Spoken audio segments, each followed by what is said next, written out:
I get hungry and I have no choice but to eat. I realize that I can't do everything. In other words, there's such a thing as the limitation of power. David el-Kayseri is the Imam of a rosary. He says that when it breaks, it becomes a rosary bead. They stop being a prayer bead string. In the same way, God's name Rahim is the main bead of all his names. He says that if you remove it, all the names fall apart. Let's say it's a 10-year sentence or more, 10 years and above. In other words, we're judging in a high criminal court, a convict or a criminal. In the written law, it says, whoever commits this crime will receive this punishment, according to this article, but there's also something unwritten there. That's called the principle of fairness. In other words, it's a power left to the judge's discretion, to their sense of justice. Greetings from the Istanbul School.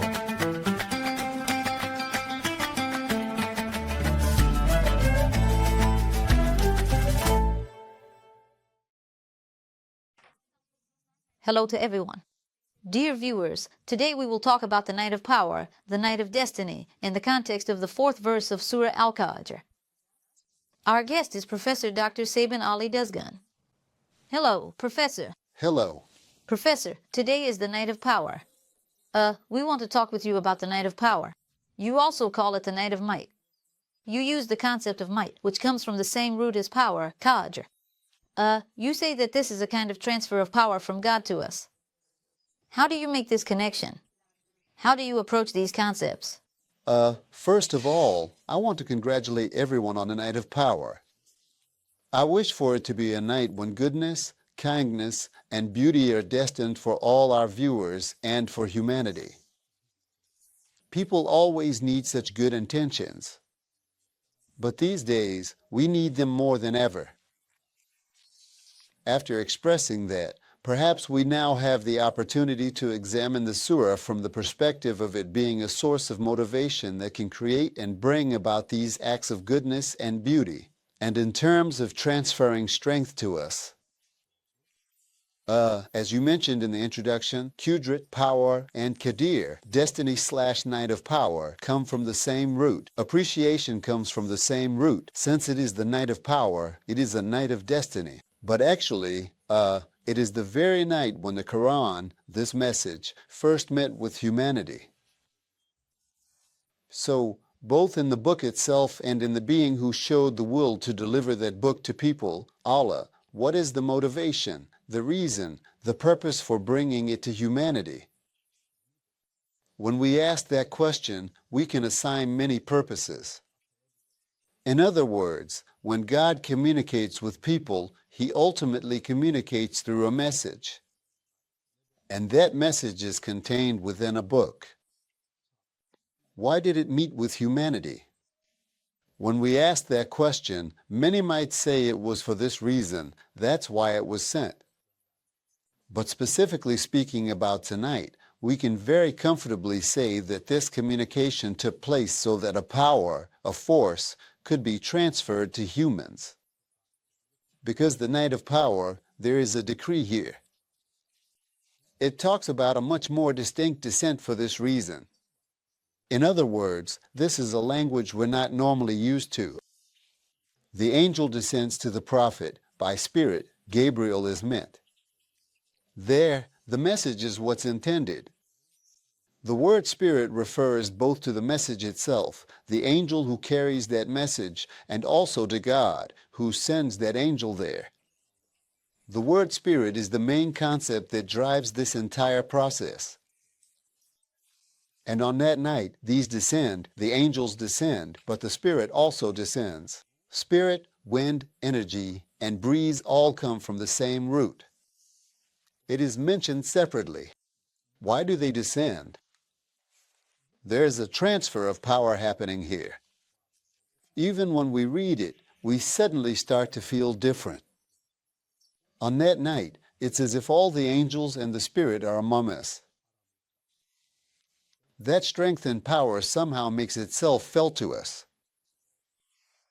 Since it's said to be more effective, more blessed than 1,000 nights. Such an energy charge takes place that it's like a full charge. In other words, such an energy charge happens that, depending on the greatness of what you'll do next and your goals, you receive a charge of energy accordingly. Let's say you fully charge the car, fill up the battery, but what does it matter for someone who has nowhere to go, no destination? What's he going to do? As long as the car just sits there, it doesn't mean anything. But I have a destination. I have a destination that's a few thousand kilometers away, and to get there, I need to be charged up. As a human being, there are distances I need to cover in this world. There are things I personally plan to accomplish. For my family, for my friends, for humanity, let's say, for each of us. For that, you need strength and power. I need to be fully charged. Excuse my expression. I'm just using that fully charged phrase so it's clear what I mean. Once you've done that, you can move forward. Now, as you move forward, you encounter certain forces. We encounter forces that can block us. What are they? First, there are natural forces. Nature has its own powers too. I might face an earthquake. I might face an avalanche. I might encounter a flood disaster. And these are natural forces. Moreover, these are forces that I am sometimes exposed to and have to submit to. And there's nothing I can do about them. For example, take my own natural forces. Let's say I get hungry and I'm forced to eat. I realize that I don't have power over everything. In other words, there's such a thing as the limitation of power. The limitation of power means the transfer of power to us by the Quran, or in other words, the transfer of power from God to us. Actually, the main source of power, he is called Al-Qadir in reference to God, meaning he is the absolute source of power and might for everything. So, what does this mean? The source of the limited powers we have is the same. It has been predetermined. In other words, you will get hungry and you need to eat. I want to fly using biological power. No, you can't fly. You don't have wings. That's a limited power. Therefore, I see that my power is recorded there. This means my biological powers are also under limitation. But the fact that the Quran is a source of power, or that God is a source of power, also shows me this. It is also a power that can limit my own power. This means the following. If I tried to use unlimited power, let's say there is no morality. In that case, the existence of other people is not taken into account. This could completely turn you into a model of society that we call dystopian, one that no one would want to live in. I have power, but a power to limit that, morality, compassion, and conscience has also been placed inside you. In other words, it wants to give you unlimited power. I'm giving you unlimited power so you can reach your goal. But at the same time, it says, I am the source of the power I gave you. I am limiting it. Recognize your limitations. Be aware you are limited. Your life is limited. Your vision is limited. Your hearing is limited. This is how I have decreed it. This is how human beings are created. But you say, I want to gain unlimited power. It says, I am limiting that too. How am I limiting it? I am limiting it by setting a moral framework for you. I am limiting it by placing a conscience within you. I am limiting it by placing compassion within you. By placing a moral framework, a guiding conscience, and a genuine sense of compassion within us as we use the power that feels almost limitless inside us, what, in reality, has actually been done to the feeling that we could potentially use that power against others, or perhaps even to their detriment. It has been recorded. So, how does God's absolute power manifest in me? It makes me feel like I'm registered here. Now, our friends who are lawyers will immediately think of this. Let's say it's a 10-year sentence or more, 10 years and above. In other words, we are judging a convict or a criminal in a high criminal court. In the written law, it says that whoever commits this crime will receive such and such a punishment, according to this article, but there is also something unwritten there. That's called the principle of equity. In other words, it's an authority left to the judge's discretion, to his sense of fairness. See, even that, what does it do to power? I mean, I give you this sentence based on this, my friend. It's a record. That's where it starts from. By acting from a sense of fairness, it still sets a framework. So, in an age where everything is becoming digital and we imagine robots will do all the work in the future, as you said, a profession like law probably won't be left to them because it's so deeply human. We see that a fair system should be left to the mercy, conscience, and sense of justice within people. Wonderful. Hey, do we have a book here right now? There's a book I translated called God for the 21st Century. There's a chapter in it called Robot Ethics. It discusses exactly what you mentioned. It asks, would you want a robot to stand as a judge on the bench? Would you want a robot judge there? Because all the laws and regulations, all precedent decisions are memorized in its database. And it even cracks a little joke. It says, in the evening, since it doesn't argue with its spouse, its mood isn't bad either. Wonderful. Now, would you want to be judged by such a judge? It asks. It seems almost ideal, because whether you're black or white, secular or conservative, none of that matters. By the way, Not clothing. in other words, there's nothing about your appearance that could create a bias, it says. It says you wouldn't want that, because you know that after making the decision, when they lay their head on the pillow at night, their conscience won't kick in. They won't ask themselves, did I make the right decision or the wrong one? So, it says they have no conscience. It says they have no conscience. So, what you just said is correct. This power, the power that comes to us from God, not only transfers strength to us regarding the goals we can achieve, but there's also a very important point. By integrating feelings like ethics, morality, conscience, and compassion into our being, we actually undergo a process of being recorded, an operation we may not even realize is happening. And it's a good thing this is being done.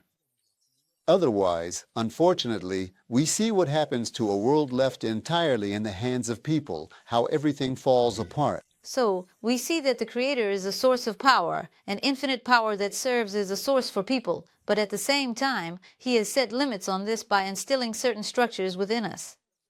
Absolutely, and it's important to mention this here as well. Now, it's said that God spoke to people, to prophets, for example, to Prophet Moses, from within the fire. Fire itself is a form of energy. Fire is energy. To some prophets, he spoke from within the light. For example, for the Prophet Muhammad, Nar, fire, and Nur, light, come from the same root. So, in God's relationship and communication with us, both fire and light are present. In our relationships with people, there is both fire and light. What does that mean? For example, when we face an injustice, or when we see someone being wronged, or when a neighboring country, let's say, oppresses the innocent and tries to strangle them, what do? We rise up with the power of fire, that is, with anger and wrath. That power drives us to intervene in order to establish justice, protect fairness, and prevent oppression. Otherwise, if injustice happens and you just go on as if nothing is wrong, well, we're human.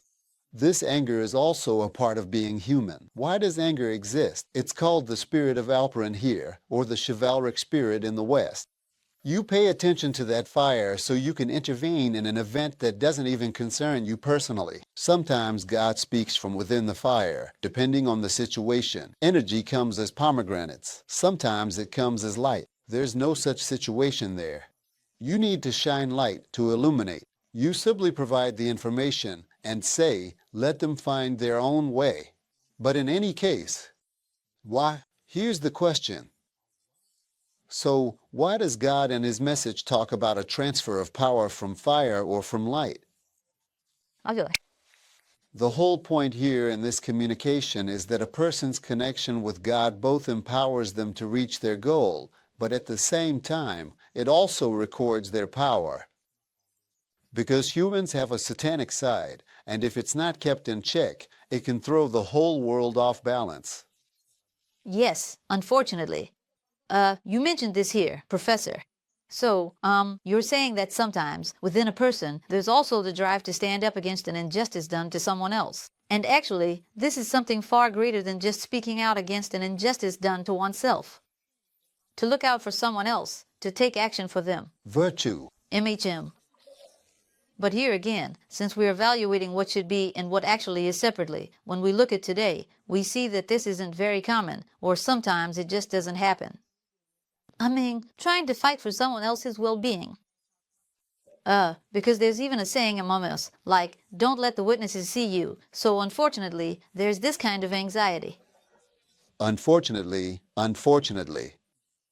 Actually, every sentence that comes out of our mouths and contains negativity can also be taken as a form of protest.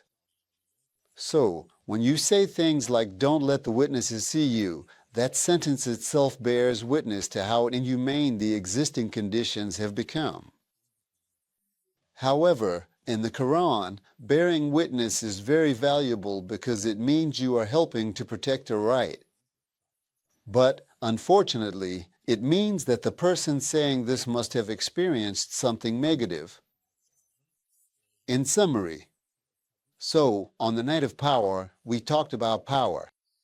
We talked about how God, who is all-powerful, empowers His servants in His relationship with them, fills them with energy, how this power directs them towards certain human goals, and, just as importantly, how in a world where the powerful dominate the powerless, He demonstrates the will to regulate and record this power. Because, as we mentioned, I can't surpass the laws we call the laws of nature. My power is registered. I mean, I didn't set any of the laws of nature myself. They were already there when I arrived. I didn't set my own biological laws either. They were already there. I am under regulation. I am limited. Therefore, I need to be aware that even the things I do with my own will are also regulated by things like a sense of fairness and ethical principles, as I just mentioned. Why is that? Because, along with being all-powerful, God, who is capable of everything, has another name that the Quran places right next to, or even before, His power. The name Rahim. We always mention this. Power is always considered together with mercy. In other words, a judge who rules, a judge who has authority. At that moment, they talk about things like a reduction for good behavior or the principle of fairness. Without applying any of these, the judge could just say, here's your sentence, life in prison, whatever the punishment is. But it is said that the judge must also bring mercy with him when making his decision. In other words, if there is no compassion or mercy alongside all that power and authority, there are concerns about where that could lead. Only in this way can a balance be established. So, by adding mercy to power. God is capable of everything, but He has written mercy upon Himself, made it obligatory, as stated in the verse. He says that David al-Qaisari is the Imam of a rosary. When it breaks, the rosary turns into beads. It ceases to be a prayer bead string. In the same way, God's name, the Merciful, is the leader of all His names. If you remove it, all the other names fall apart, He says. Every one of His names is with the Merciful. Rahim, God is all-powerful. That is, He is a powerful being who is also merciful. God is all-knowing, and He is merciful in His knowledge. He says always put the merciful first. Teacher, regarding this concept of power mentioned in the verse, there's also a phrase toward the end of the verse that says, all the angels descend with a greeting, or something like that. How does this align with fairness and mercy? Wonderful. I mean, the whole surah just flowed. Every verse, every theme mentioned, every topic discussed, it all came together in the end. Why did the angels descend? Even the dawn of dawn. What is meant by far is that burst of light breaking away from the darkness, like a seed bursting open and a sprout emerging. Infikar means explosion or bursting open. He says it's just like that. All this power, everything that's been described, destiny, decree, where it all leads to. What's the key word? Salam. Salam comes from the same root as Islam. Peace in every sense, spiritual, physical, among people, globally, however you want to interpret it, but all these efforts are for salam, for peace, for well-being. It's for everyone's prosperity and happiness. So, you see, the result that the power and strength we've been talking about from the very beginning should bring about is salam, is well-being. It almost seems like the opposite comes to mind, doesn't it? When you say a very powerful state, you immediately think of domination, taking over, sending in the military. It seems like there's a negative side to it. Power and might seem to be, but according to the guidance of the Quran, power and might are only truly power and might when they serve peace and well-being. You can take pride in that. Ultimately, this is a world that a person creates for themselves. You can even create a utopian world. A land of peace and tranquility. A world where no one complains about anyone else, where there is no hatred, resentment, or anger toward others. Such a world is also possible. On the contrary, there is also the world described by Thomas Hobbes as a war of everyone against everyone else. Unfortunately, he doesn't say this just for fun. What is the world? He says the world is a place where everyone is at war with everyone else. But it doesn't have to be that way. The verse sets the ultimate goal of that energy recharge before us as peace, harmony, and well-being. Let's also wrap up with peace and harmony. Professor, thank you to our staying professors. Thank you. Dear viewers, today we discussed the concepts of Qadr and Qudrah in the context of the 4th verse of Surah Al-Qadr. See you in the next episode. Take care.